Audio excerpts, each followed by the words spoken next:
Construction is booming once again in Key West, but many of these new developments are pushing low-income people out onto the street, or actually into the ocean, like these people living on their boats here at Sunset Marina. Soon, they will have to leave the docks. There will be no place for them in the shadow of the high-dollar waterfront apartment complex approved last week by the City Commission. Was that the first time you heard about this concept of liveaboards being illegal in the marina? Yeah. It was at that meeting last week. Many Key Westers, faced by the ever more difficult task of finding a place to live, feel that their government is completely out of touch and that the city's version of affordable housing is nothing but a scam meant to give developers everything they want. In numerous conversations before I went to the city council, I was warned that I was wasting my time and to be prepared for retribution. Really? I said, but I own the property. And they said, you'll learn the hard way. And indeed, the development plan for Sunset Marina was approved 5-1 by the City Commission. Commissioner Payne? Yes. Commissioner Romero? Yes. Commissioner Weekly? Yes. Mayor Cates? Yes. Motion passes. Officially, 63% of Sunset Marina's apartments qualify as affordable housing. But in fact, nearly 90% of those two-bedroom apartments will legally rent for between $2,300 and $2,700 a month. We have hundreds of city employees, our own employees here, that could not afford these apartments. And that's a fact. Commissioner Kaufman, an attorney, was the lone voice defending truly affordable housing. It says all new multifamily residential units shall be low income 10%. And then it says another 20% shall be at the median level. So I understand I'm only one commissioner, but I view myself as someone who has to strictly construe what it says in the code. And I think it should be very clear to you that the title of all those regulations starts out with new market rate multifamily units. And how could you say that was affordable units in there when it starts out? Because there's another section for affordable units. Why would they have that if everything's covered under that one? Well, if I can answer, Mr. Yes. We read a lot of laws that may not make sense as lawyers and as judges. We're supposed to follow the substance of the law, not go by the title. That's the answer. We are to enforce the code. If the code intended that the math only be generated by counting the market rate units, the code should say that in the substance of the narrative, and it doesn't. And so my point is that we're not following, in my humble opinion, I don't believe that the staff is following what it says in this code provision. All right, thank you. Any other comment? This week, another of the city's boards came to echo Commissioner Kaufman's concerns. The marina was approved. The developer got what he wanted, and in fact, the developer he couldn't have asked. This is Richard Talmadge, chairman of the Art and Public Places Board. He got, a 7-course dinner and a nice dessert. And then he asked for more. Almost nuts. I am totally offended that art is being pitted against affordable housing. And what does public art have to do with affordable housing?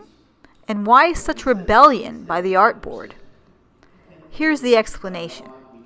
The City Commission agreed to lower its requirement for 30% low and median income affordable housing in the Sunset Marina project to only 11%. It also accepted the notion that all of the liveaboards would be kicked out.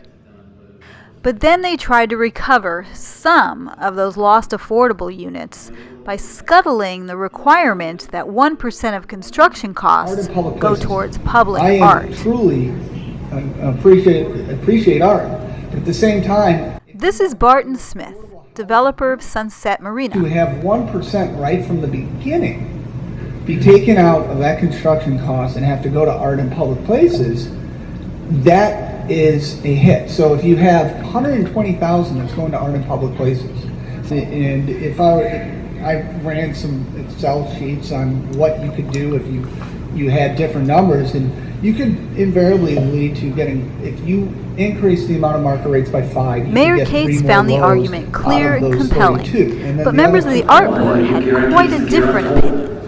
Who's to show for sure that these units are affordable?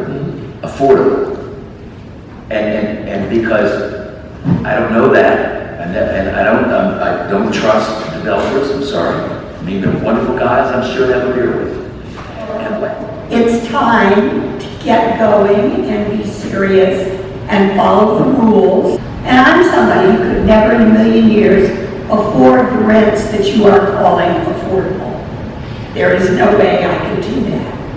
I'm also offended to read that one of our commissioners made the comment that he wasn't sure that the market rate people would really get along really well with the moderate affordable housing people in the same area. This project, as it currently sits, does not need anything from the government, and he can do the 1%. What the City Commission says is that we also have a need in that 80 to 100. What would it take for you to take your project that's looking at that 120 for the teachers and firefighters who are married and can't afford to be at that 100%? What would you do in order to get there? And he says, well, what I need, which is what most communities do, is they waive the impact fees. He says that's roughly $125,000 that'll get you one modular unit.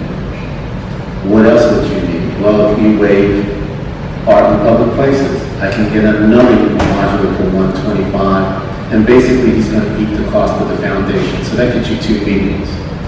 I hate to be cynical, but I will be.